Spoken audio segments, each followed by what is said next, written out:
Welcome, everyone. Yes, well, Nan's hiding behind the screen there. Welcome, Talk Tech Me. So today, we're going to be taking you through the room configurator. We're going to do a little bit of walkthrough, but should you forget my name during this period, just remember I'm known here as the Weatherman. We're going to have a good time, hopefully get a couple of laughs. I'm going to throw this thing out of here and boom, all right. Maybe I was a little delayed on my timing, no big deal. But nonetheless, so we're going to take you through, and I thought the way we would showcase the configurator along with the Rally family is a slight walkthrough, a visit. And so I'm going to be the customer in this instance. Holly and Alan are going to be my trusted advisors. We're going to walk through kind of this small huddle, maybe a large room and a medium style room. And I'm going to look for their guidance when it comes to, what should we place here? And then are there any tools to spec this out? So, but before we head into the office, I always like to do a little product placement during these things.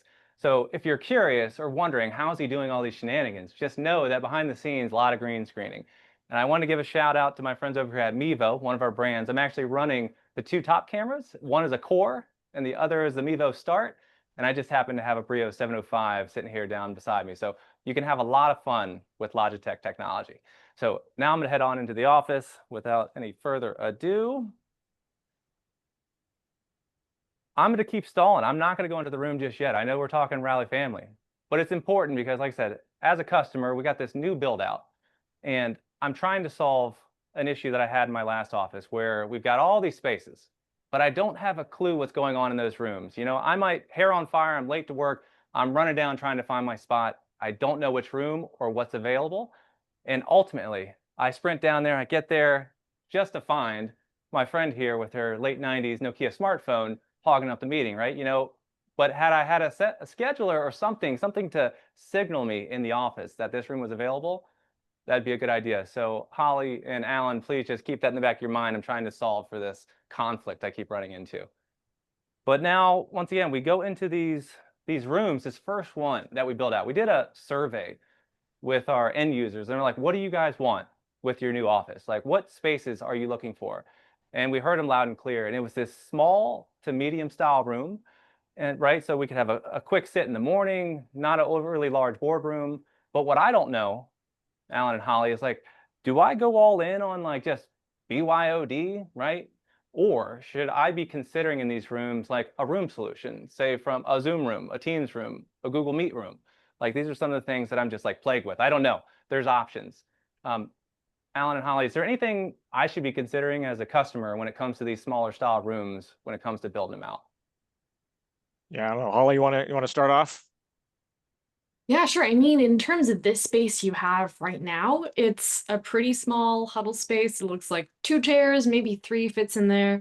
So I think it's more about not only how is this space going to be used today, but thinking about what it might need years from now. Like if the team is going more towards standardizing on one VC platform versus bring your own device, bring your own system, then you probably want to aim for the future-proof setting of that room. It's kind of like shoot for where the puck's going to go, right? So I thinking like about that. not only the time, but the future needs. And then in terms of BYOD or VC platforms, we definitely have different kind of solution sets or conference cameras that might fit within either of those paths. Yeah, well, I love that you said future proof because like I don't want to go all in on say like something that's just purely BYOD and all of a sudden like we have a new executive team that says no, we need Zoom room, Teams rooms. I need to be able to quickly convert that and change that to like an appliance style room. So I appreciate Right. you saying that. So I think maybe from a specific product standpoint, you could say, okay, if this is going to be a dedicated room system using PCs only, or it's going to be BYOD, in this kind of a room, when you say what goes here, I would say probably MeetUp 2 would be an ideal choice. Great microphone pickup, 120-degree field of view, and it's going to be a USB only device, right? So again, if we're USB only, whether BYOD or dedicated room compute, MTR on Windows, for example, then MeetUp 2 would be great here. And to follow up on what Holly was saying, maybe we're thinking, okay, so we're a team shop, let's just say, and currently we're Teams on Windows, but possibly in the future we may want to transition to Teams on Android or Zoom on Android if that were the case. Where the room type we're using. Using a product like the Rally Bar Huddle gives us the flexibility of doing either the dedicated compute or switching the device over to run the Android version of the room collaboration system. So again, if you're pretty set on PC, MeetUp 2 would be great in here. If you're thinking, maybe there's a chance we're going to go to Android, then I would say Rally Bar Huddle would be the right one here. Okay, yeah, because one of the things that I also am hearing from my IT and AV group is with this new deployment as well, it's like we need to be able to manage these things because like they're spread out from site to site, and every time there's a problem or a ticket comes in, they can't see what's going on in the room. They don't understand what's going on at the tap scheduler. So it might be helpful if somewhere along the line, we don't have to talk about it necessarily today, but management of these devices will be critical, getting eyes on it so I don't have to run my golf cart from site to site to site. You know what I mean? All right, so I feel pretty good about this room. So this is, like I said, small huddle style configuration. I'm actually going to skip over medium real quick, and I want to show you this other space because it's a little bit more challenging, right? We have these all hands or these classroom style environments where there's movable desks. I can't put something on the surface. I might need to wall mount it. Ideally, I'd have something up in the ceiling from a microphone source. But one of the other things I'm thinking about is this ceiling is a little bit higher. I don't know if there's any way in your solution set we can drop those down, get them a little closer to the speakers. I want to make sure that those that are on the far end can hear the presenter or whoever's delivering, a presentation in this room can hear properly. And then once again, it's about those on the far end, but what if you're in the room? I also want their experience to be great. They can flow. They can go from spot to spot in the room. Maybe something eventually might track onto their voice. Just throwing that out there. So any thoughts along the way here? We don't have to stay too long in this room. Any thoughts that I should be considering? Yeah, I think that certainly from an audio standpoint, one of the things you might think about, again, if this is the type of room where maybe hardware on the table isn't going to be ideal, you can take the Rally mic pods and hang them from the ceiling. We do have they can be either directly mounted to the ceiling, or you can use a pendant mount to suspend them a little bit lower if you want to get a little bit closer to the talkers. So that's one option. And then, potentially, I think we're going to talk a little bit about Scribe in a moment, but the flexibility of having a whiteboard here, or maybe you've got another camera, a Rally camera. We recently introduced a product called the Streamline kit that goes with the Rally camera. So perhaps you have a display in the front, kind of like Will is showing here, but maybe you've got you want to have a presenter camera in the back of the room. And so the Streamline kit would be a good option for that.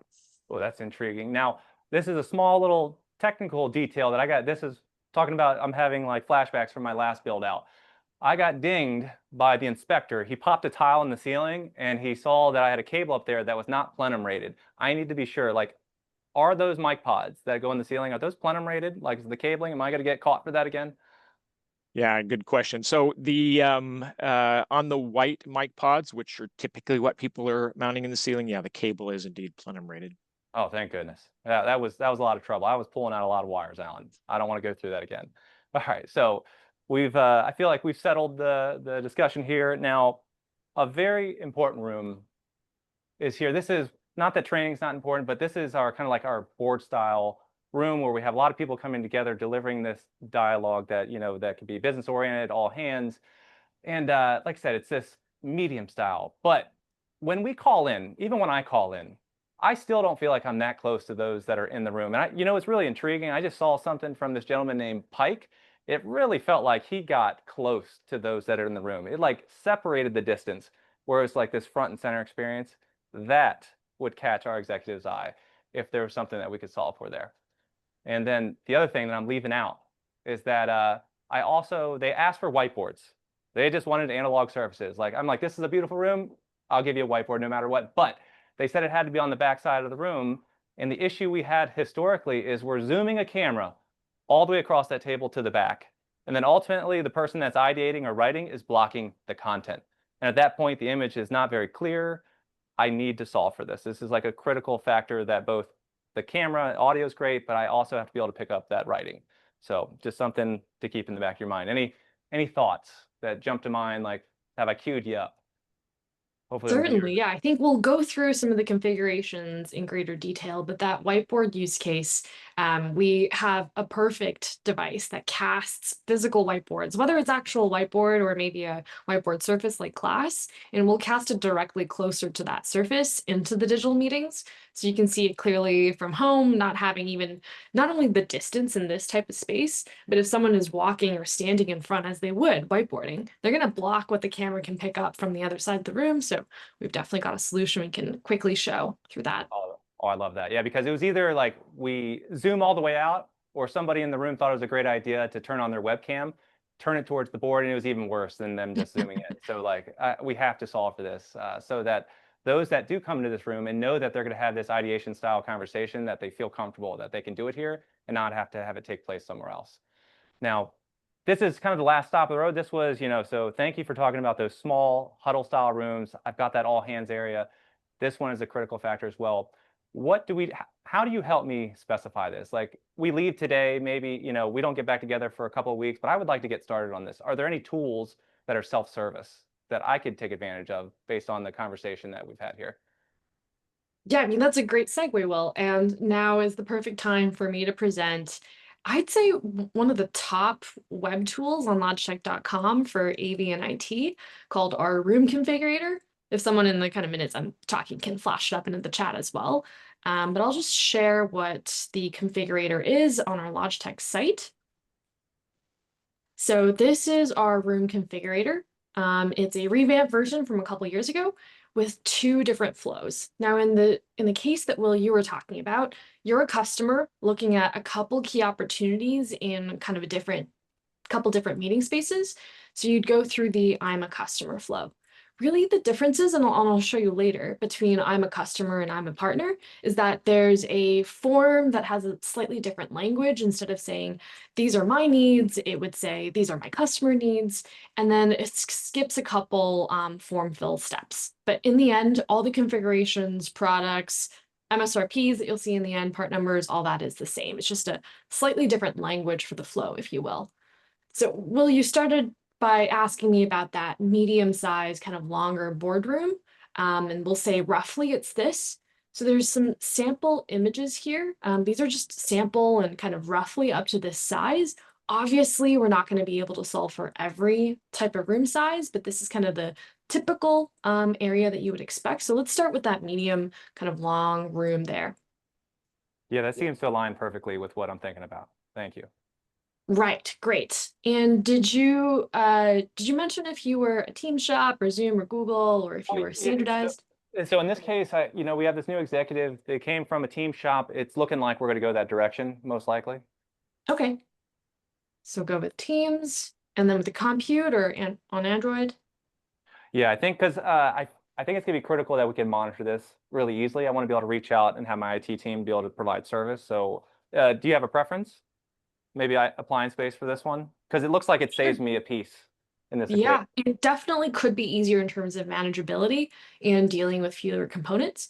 Now, note that you can actually mix and match per room that you configure using this tool. Basically, I have this tab open.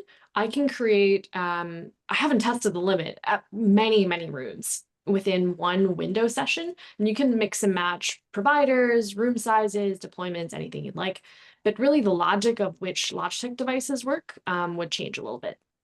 When you first enter the tool, you're going to see these helpful tips for how to use the tool.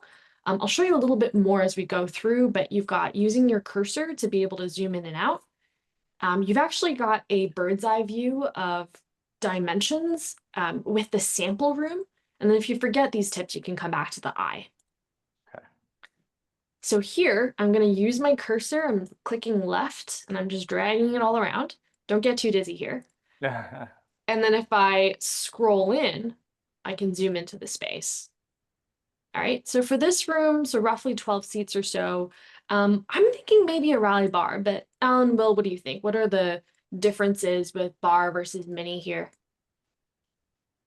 Yeah, so a couple things that come to mind for this is one of them is simply the layout of the room. If the people are going to be closer, if the table, for example, is going to be right up against the wall, I see a lot of rooms that way where it isn't exactly shown here, but a lot of people will place that conference table right up against the wall. So the people are actually going to be sitting quite close. You're going to want a wider field of view camera. Mhm. So the Rally Bar Mini has 120-degree field of view. The Rally Bar has a 90-degree field of view.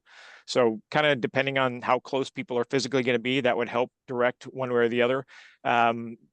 The advantage of the Rally Bar is it has the optical zoom in addition to digital zoom. And so people who are going to be a little bit further away are going to benefit from having the Rally Bar, the digital zoom.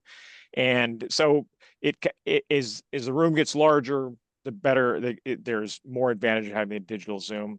In this room, you're probably on the border. You could probably get away with either one. I would probably go for, in this one, Rally Bar in this probably.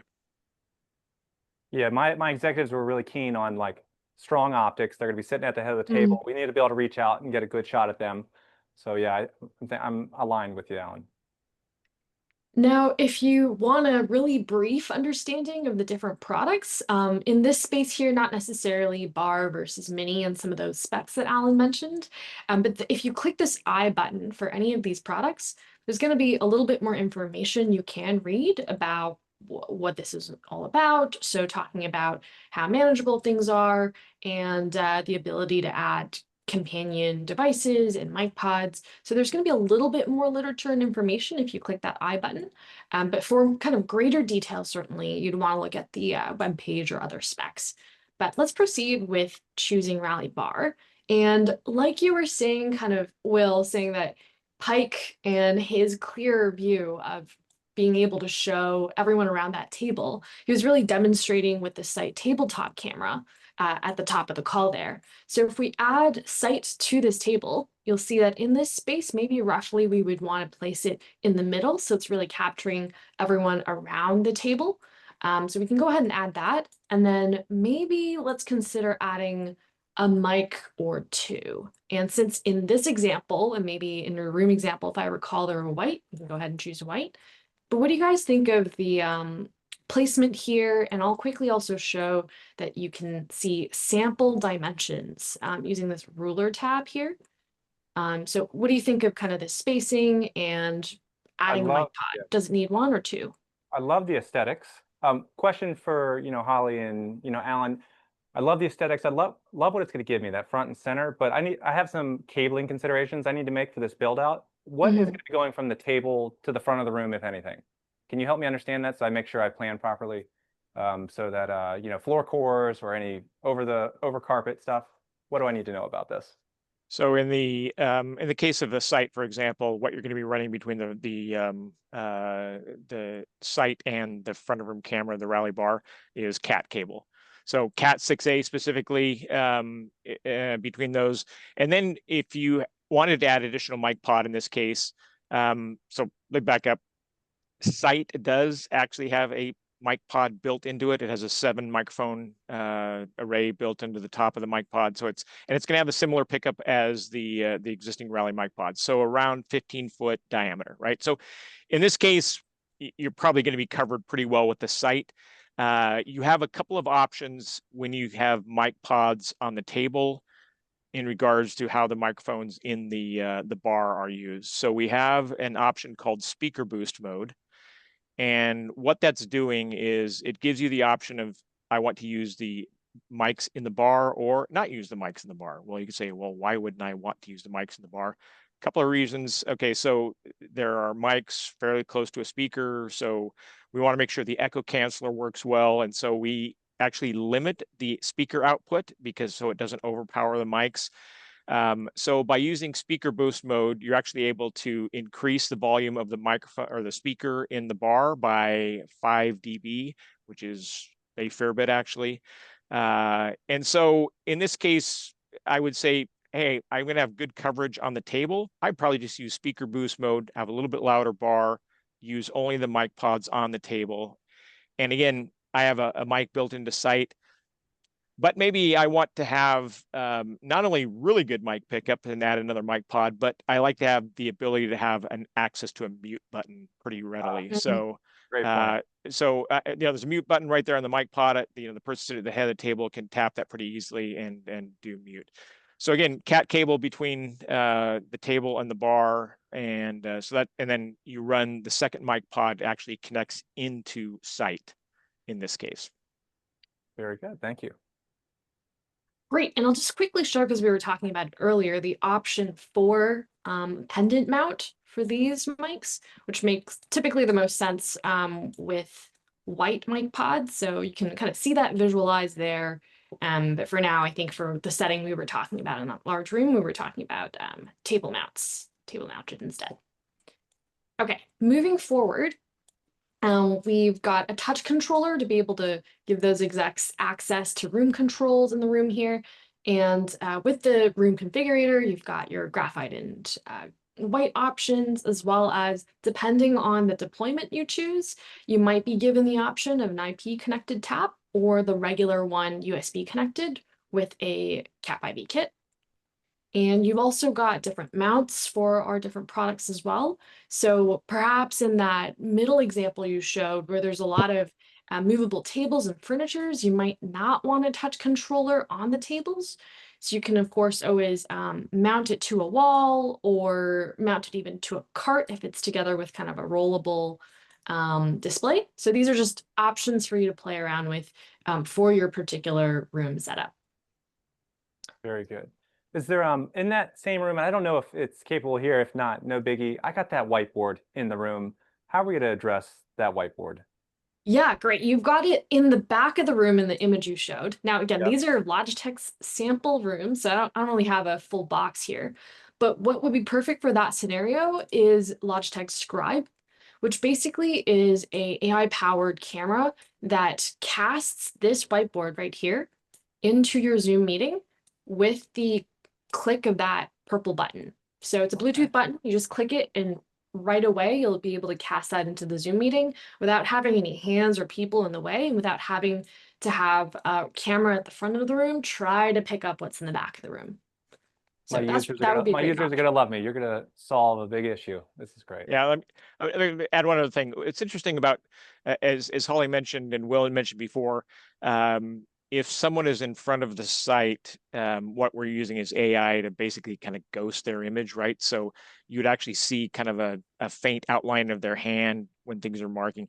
What was interesting in the development of this, originally we decided, let's completely remove the hand, and all you would see is the stuff that was being marked. What we found from our testing from users is people actually didn't like that as much as the ability to actually kind of see the hand and have it a little bit of visibility there. That was actually a little bit nicer experience that people thought. So that's what you're going to see. So the other part of it, of course, it's going to, it's very short throw. It's going to fix the keystoning of the display or the whiteboard. And so everything is going to look nice and square. I can put Post-it notes on there. It's going to show that. I can use whiteboard. I can use glass whiteboards, right? So there's a lot of flexibility in how you would use Scribe. Do I have, Alan, do I have any limits on the pickup area? Because I mean, I know that we buy different sizes. Some of them are 4 foot by 4 foot. Some of them are 6 foot by 4 foot. Any limitations I'm going to run into with those two sizes?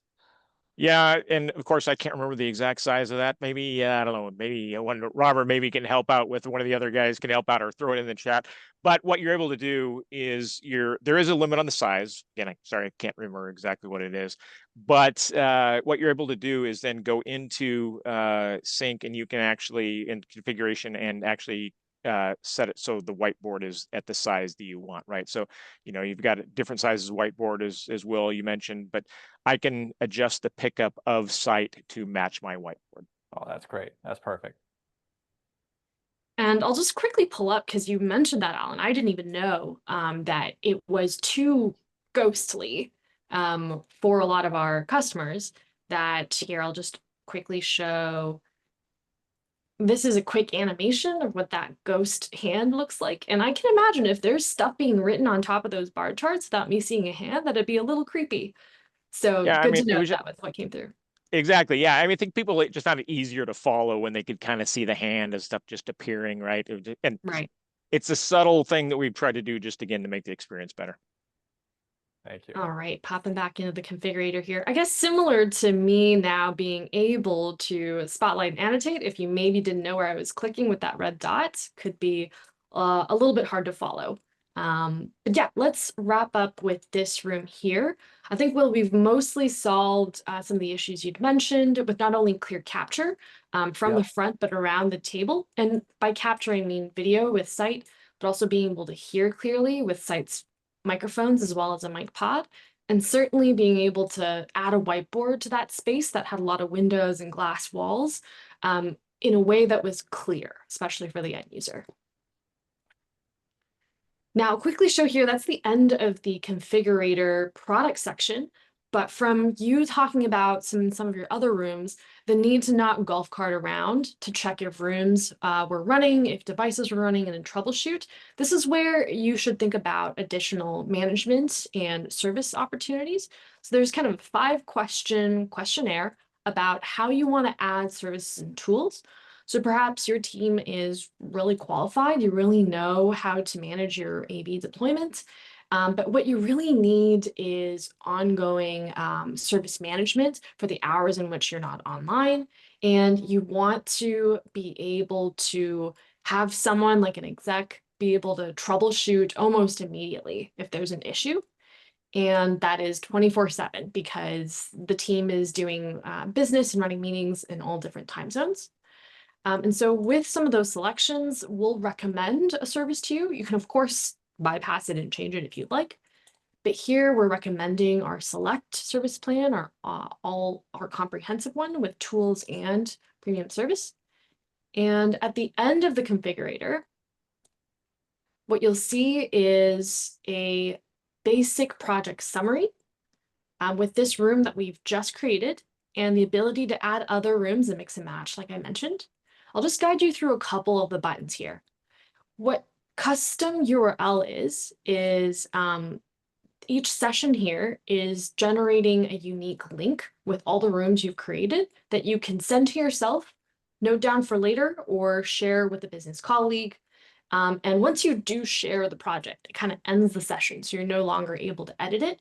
But as long as you keep this window open, you keep adding rooms, you can continue to add more to this room project or summary.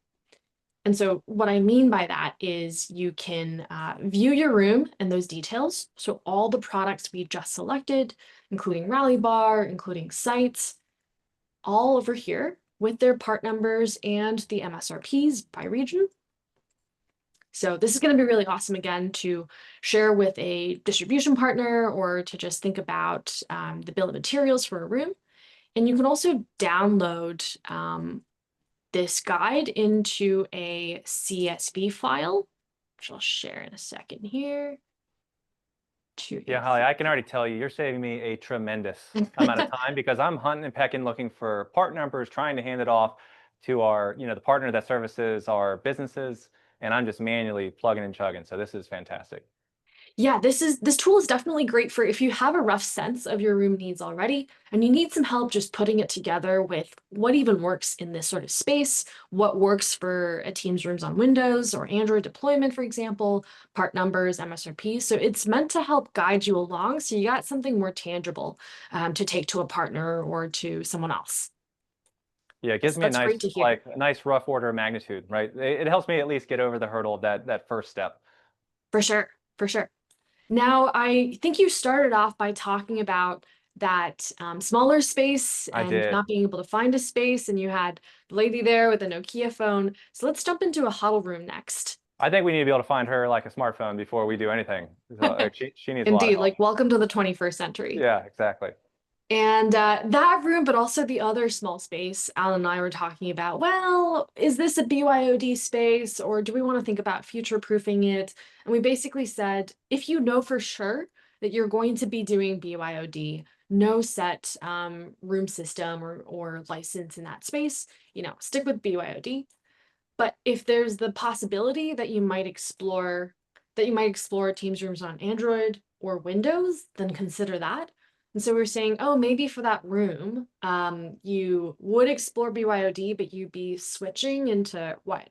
Teams rooms on Android or Windows in the future? Yeah, I probably should hedge my bets and go ahead and think about future-proofing the room. So yeah, I agree with you. Right. Really what the difference there is if it's definitely going to be BYOD or maybe USB based, like with a dedicated in-room compute, it'll give you a different conference camera here. But like I selected appliance or Android-based solutions, this is going to suggest to me Rally Bar Huddle, which does BYOD, Teams rooms on Android and Windows all in one. But if I know that I'm just going to do USB-based, then it's going to suggest to me MeetUp too, like Alan was saying. Very good. That's so good. You're seeing kind of that logic play out live here. So I'll go back and let's say we're doing Teams rooms on Android with the Huddle. And since we've walked through a lot of this already, I'll just show you again. Here I'll recommend a touch controller, and you can do graphite or white. And you had mentioned, I remember, not being able to find a space, old Nokia phone aside. And Daunting that's where- task, like nothing in the office. It's just a guessing game. You sprint, whoever, it's like a battle of the bodies there. Yeah. That's where I recommend at least starting with a scheduling panel outside spaces that you really need to indicate availability. Think of this as, green means go. Down a hallway, you're able to see this kind of faint glow from the scheduling panel of this room is available right now. Let me go and take my call because I really need to jump on it. And this will kind of interlay into an overall portfolio of room booking solutions we have. For example, we have Wayfinding on interactive maps and touchscreens, and some other apps and tools to help employees find an available space. But I'd say for a huddle room and certainly meeting spaces to start, you want to put something that signals availability just in the hallway for that room. And that might also be paired with a booking service so that you can kind of touch through and be able to claim that room because you like it, you saw that there was a whiteboard in there, or be able to book for a meeting in the future. I'm thinking through this. If you guys ever come up with like a sensor that you can put in there, because not everybody in my organization abides by booking the room in advance or even on the spot. So you let me know whenever something like that comes to market. I'd be outfitting all these rooms. So just something to think about. We announced something like that earlier this year. So keep your eye out for future Talk Techies, and we can definitely talk more about making spaces more available, sensing, automations, bookings, all that. I'm intrigued. Thank you. I think you had also mentioned if you're considering this to be a BYOD space, you might want to consider adding kind of a BYOD cable solution. So this that I'm choosing here is Logitech Extend, which is a single USB-C connection. And so all you need to do is plug in your compatible USB-C device, or sometimes even some tablets, and it'll run the meeting from your device without having to pull multiple different cables to share screen and take over the room system, as well as control the meeting from your device. So wait, you were saying I can have the best of both worlds? I can have both a room solution and someone can come in there like an outside consultant that I don't necessarily have them set up for the room, but they just need to share content. I can give them both. Right, in just one cable. That's right. Oh my goodness. Yeah, it's a delight and magical. I know there were some questions about BYOD solutions in the chat, so maybe we'll cover more of that later in Q&A as well. And then maybe just to point out the dimensions, right? If you pop back there. So we have some dimensions in here. If you want to click that, Holly, this is just to give you a rough idea of the size of the room, right? This isn't necessarily saying, this is only going to work for a 2.7 meter room, obviously, right? But just to give you an idea, when we're saying small, medium, and large, what do we mean? How does that compare against the rooms you're looking at? This is to give you some guidance there. Great point, Alan. And you can always, if this roughly does fit your room configuration, take a screenshot or take some of the images as an example. But otherwise, you wouldn't know spatially how big any of this stuff is without knowing, this exact piece of furniture or some of our devices. Great. So for here, since we're adding maybe some room booking to this this room, you can consider whether you would want comprehensive select services or just proactive tools with us here. Let's just choose essential as an example. And then it will add that huddle room to the same room visit I just created with that medium room to review more details and also to share that unique link with your colleagues. All right, how are we doing here, Will? Should we go into Oh, another you're space? doing lovely, and honestly, I know that I appreciate you giving me multiple options on that services, but we're a 3-shift operation, 24/7. Didn't even know you all offered that service. So I think we're going to end up being a select for everything type of customer for you. So I hope you don't We've have any issues with that. Yeah, we've certainly heard that it's easier just to standardize on the same type of service across your rooms. So you don't have to worry about per site. Did I add select to this space or is it just the tools? So standardizing across a site or a certain type of room, we've heard has been a lot simpler.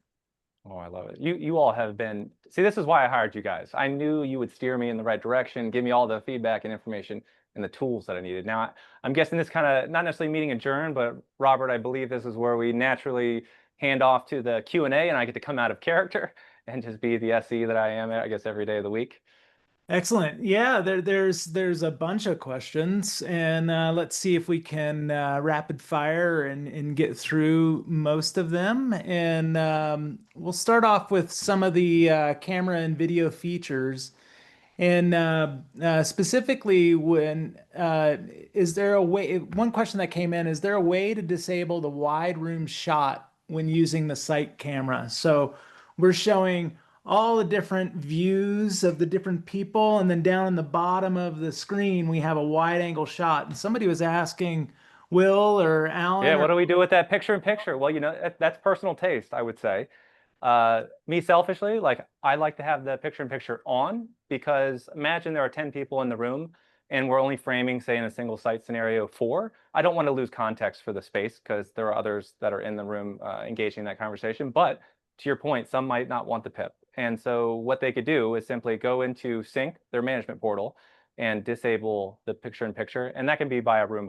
They don't have to make that a site wide if they don't want to.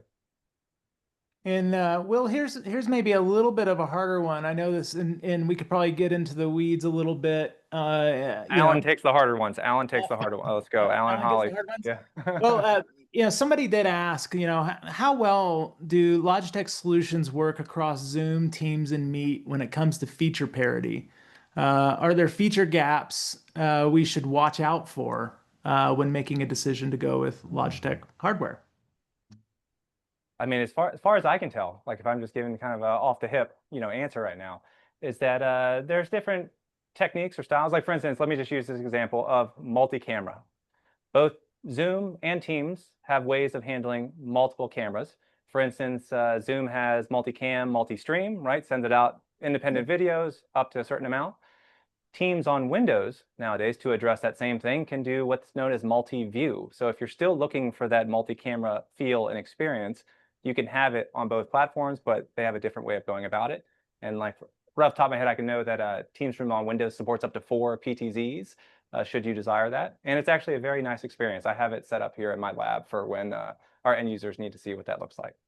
But Alan and Holly, if there's any other ones that stand out in your mind from a feature functionality between our VC platforms, feel free to give a shout. Yeah, I don't know if the question is related to the differences between Teams and Zoom, for example, or between I'm not sure either. Android I was just going for it. I think it was no. I'm not. I think it was a good answer. So yeah, I mean, so there's a lot of detail about this. We have some articles on Hub. We can point you towards some points on the website. So in other words, what's the difference between Microsoft Teams Room on Android, Microsoft Teams Room on Windows? There's some places where you're going to be able to see feature by feature the comparison for that. But all of maybe the relevant thing is all of the Logitech gear is all certified for Teams, Zoom, Windows, Chromebooks. That kind of question needs more context that we can't get from right now. We have a couple more. I want to cover one here real quick. This is a great question that we didn't cover yet. It's a relatively new feature, but the question was, can I use the controller in a BYOD configuration? Oof, and good one. Great news. I quickly made the slide, so it's not clean, but I just wanted to show a little visual that with CollabOS 1.14 and newer, you can actually position a tap IP with a MeetUp 2 or Rally Bar Huddle in a BYOD configuration. And now you have not just control of the volume, turning the camera on and off, because we all know that this remote will go missing. It's amazing that it's actually here. And you can see from this GUI that you can actually switch also between the different camera settings, from manual control to grid view, speaker view, and so forth. And since I got a mic, I'm going to cover a couple of more important pieces with BYOD. Another question that came up is, can I leverage this if I don't have any network connection? So we have an active USB cable as an option with MeetUp 2. You can connect that. Ideally, we encourage to have the MeetUp 2, of course, connected to your network so you can do firmware updates. But there are also ways of doing this through a more manual process. Not something that we're going to cover today, but yes, these bars could also work in a BYOD space where you don't have network, but we strongly encourage, of course, from an easy way to maintain this from an IT perspective. Last question I'm going to throw in for Alan, which we kind of ran through. The question came, and I think this is a little bit behind our past, you know, the original MeetUp also had a mic pod as an accessory. You know, the microphones that we have in the MeetUp 2 and the Huddle are the same powerful microphones that we have in the Rally Bar, right? We've done a tremendous amount of work with Right Sound 2, and we can really accommodate to many spaces, those Huddle spaces, without a mic pod. But the question was, Rally, will there be a more price budget-friendly version of a Huddle or MeetUp with a mic pod? I would say, you know, we have Rally Bar Mini, but many of these spaces will not require a mic pod. And maybe you want to elaborate on that, Alan. Yeah, I think Mike, you mentioned that for the original MeetUp, we had a 3 microphone array, and then the ability to add an additional mic pod, external mic pod. What we're doing with Rally Bar, or excuse me, MeetUp 2, is we use the same 6 microphone array as we use in our other bars, and you have a pickup range of, you know, up to 20-25 feet in that range, and which is absolutely within the scale of a huddle room. So in other words, in the room that the MeetUp 2 is designed for, the mic pickup is going to be more than adequate to pick up all the voices. The other thing is, the other thing Pike mentioned, aside from just the physical hardware, we do a tremendous amount of work on both AI and signal processing on the algorithms we're using for our mic pods and the way it picks up. So we have AI-based AGC, room denoise, de-reverberation, and this actually with CollabOS 115, there was another improvement in this, and so we are continuing to make the performance of our audio stuff better and better. So I guess the simple answer is we've gotten to the point where, you know, certainly in a huddle room you won't need an external mic pod to have great pickup room. Yep. Perfect. Thank you, Alan. Awesome. And, you know, speaking of AI a little bit, there were some questions that came in about roadmap features related to AI features like smart name tags or meeting summaries and that the services offer. And does Logitech devices support those types of technologies? Or are these just going to stay? Is Logitech ever going to do their own thing? And or is it always going to just stay platform specific?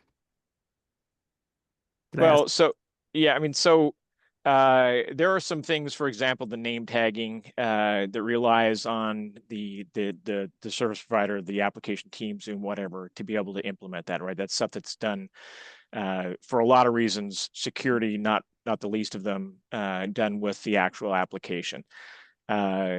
But there's also a tremendous amount of AI that's going on within the devices itself, typically revolving around framing, audio performance, user experience, for example, sight. You know, little things like if you look at the different people in sight, their head sizes are kind of shaped or sized about the same way. They're all at the same kind of level, right? And so all that's being done by AI. So depending even though now Pike is going to stand up and what you see is a second here, it's going to automatically make that adjustment. So again, all this stuff is being done via AI, and this is all the stuff running on the cameras. So it depends on the particular feature. Not surprisingly, as most of you know, we work very, very closely with Google, Zoom, Microsoft, and making sure that the latest and greatest features are implemented. Awesome. And there are some questions around cabling and connectivity. And one person was asking about does Extend pass more than just audio and video, such as wired Ethernet and device charging?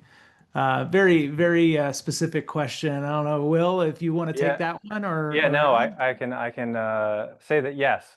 So you do have on the back of your Extend box 2 USBs. One of those can be given up for a USB to Ethernet adapter. This is my slide. Yeah, so do you have it already queued up? Yes, it is. Keep Love going. it. No, yeah, so perfect. So I actually had that set up here because I do have some users or end user customers that do not have strong Wi-Fi density, and their users do not want to suffer from that. So therefore, they're like, can we pass through hardline Ethernet to those that are in the room? And the answer is yes to what Pike is showing here. Very simple cabling setup. Get your latest and greatest USB to Ethernet adapter from your provider of choice. It'll work lovely. And the other thing, even though I don't think they asked, is power distribution, power delivery at the table side. Because oftentimes I carry around, when I'm traveling, I have an engineering grade laptop, and the brick on that is easily close to 5 pounds, and it's not enjoyable. And so I would rather rely on the conference room to help deliver that power to my device. So yes, I think you're highlighting it down there at the bottom. Thank you, Pike. So we can deliver up to 100 watts of power, which will keep you alive throughout the duration of the meeting. So that's really important. That's awesome. And this question's for Alan. And several customers, and we run into this quite frequently when meeting with customers, is they've already implemented cabling inside of their conference rooms. And so they're trying to reutilize a lot of the cabling that they already have there. So maybe they're swapping out old technology and putting in Logitech technology. And they had a question about, can customers mix shielded Cat 6A with standard Cat 6 in the same run? Or does the entire run need to be shielded Cat 6A? And I know you and I have talked about this quite a bit and wanted to kind of tee that up for you to see how you might answer here. Yeah, so when we're, as a manufacturer, we look at a couple of different things when we're specifying which cables to be used. So one is, does it work? Does data go through? And when I say work, it's more than just, do I plug it in, I can see an image, that kind of thing. But does the firmware, am I able to update it via the firmware, push through it? Those types of challenges. Are there packets being lost? There's a lot of stuff that we do that isn't readily obvious if you're just connecting it, right? So that's one part of it. Does it actually function? The other part of it is, throughout the world, we have a lot of regulatory agencies that we deal with that specify the amount of emitted radiation and susceptibility to radiation for the devices we're creating, right? Everybody sees the FCC thing and says, there's a notice on most electronic products that talking about those two things. And so for us, when we're specifying and getting certification for a product to sell in different countries around the world, the US, for example, we have to submit that product with the cabling and make sure that it complies with those standards. And so frequently what that means is that the cables are shielded, not because of any idiosyncrasy of the product itself, but just because you've got a long run of cable, and through physics and there could be some emitted radiation from there. And I'm talking about radiation of waves, right? Not like radioactive radiation, of course. But and so what we do is we get a cable that works. It is certified for the country where we're intending to sell the product. And that is the cable that we can recommend. So in other words, we cannot say, here is how we certified the product, but use a different cable if you're really deploying it. That is illegal in most places and is outside the spirit of the law of these regulations. So that's the kind of way we want to make sure that the stuff we're using is legitimately certified, and that's why we specify the cables that we do. It's a very careful answer, very detailed as well. It's, you know, if we, the rule of thumb is if we specify Cat 6a, it is highly recommended that you use the Cat 6a. In to understand like what kind of problems might arise, depends on what technology you're connecting at either one end of it. It can be quite complex. But if we do specify a type of cable, there's a very good reason for it. And that does go to distance limitations as well. Make sure that you're paying very close to those distance limitations and things like that. And one question that did come up is what's the maximum supported, or I'm sorry, what is the, where did it go? Are there cable length or bandwidth limits when using extend? And I'll tee that one up for either Alan or Will. I know that there are, but I don't know if either one of you guys have that up on top of your heads. I don't know who's sharing right now. Someone's already given away the answer, but yeah. So Sorry. yeah, no, up to 100 meters when it comes to the Cat 6. And I've never actually looked at the Cat 5. So what was that, Pike? What was the Cat 5 limitation? 60 meters. 60 meters. Yeah. Okay. Yeah, Very good. just for the audience, yeah. So that's an example where, yeah, it all depends on the cable, the length, right? But it's a phenomenal length, 100 meters. This is more than double what you know, our switch can do. So, Hey, Pike, yeah, while you've got a screen share going, we'll go ahead and start wrapping up here. But a lot of people had a lot of questions about products, and of course the SE team is here for you in North America and also globally. If you do want to get into the weeds and have a discussion and a consultation, we're more than happy to oblige. But how do we scale that? You know, there's only so many of us SEs around. What happens if one of these folks that has joined us here on Talk Techie to me today, if they have additional technical questions? And I was thinking maybe you could show off the instant answer and we'll wrap it up there. I'm glad you asked. Yeah, the instant answer is phenomenal. So just, you know, we have many SEs right now on the bridge. I happen to be a distribution sales engineer. So what happens is I get a lot of questions from our funded heads at all our distributors. So there's a lot of questions and we're there to help, but I much rather really get into the bigger challenges and assessing, you know, if they have the right building materials. The Ask Me Anything is phenomenal. Like you can do things like, let's do this, rally board 65. And I'm not even speaking in normal sentences. I'm just being really to the point. Let's see how well it can kind of read my mind. Well, there we go. There's my answer, right? I don't even have to memorize this. As you can see, I've been replaced. Just kidding. This is such a powerful tool. And we honestly, if we don't give the right answer, please give it a thumbs down because we have an active team that will look at these answers and will make sure that they get addressed and improved. We're constantly improving this tool. And this is just, you know, when you're out in the field or as a customer, you just want to better understand how these things work or the terminology.